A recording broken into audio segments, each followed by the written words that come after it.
इनमें कितना लोग माई से प्यार कर रहा था? हाथ उठा बता।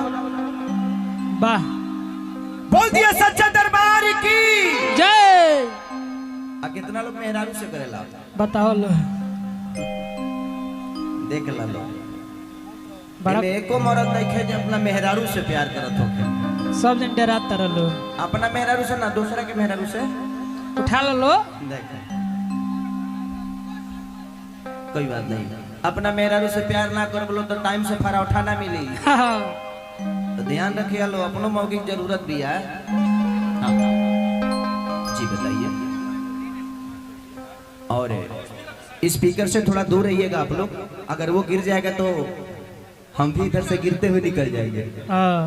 तो ध्यान आप लोग को रखना है कि आप जितना देर संयम बनाइएगा ये मनोरंजन उतना ही देर होगा, क्योंकि आप जितना शांति से कार्यक्रम देखिएगा उतना ही शांति से हम ज्यादा देर तक रहेंगे आपके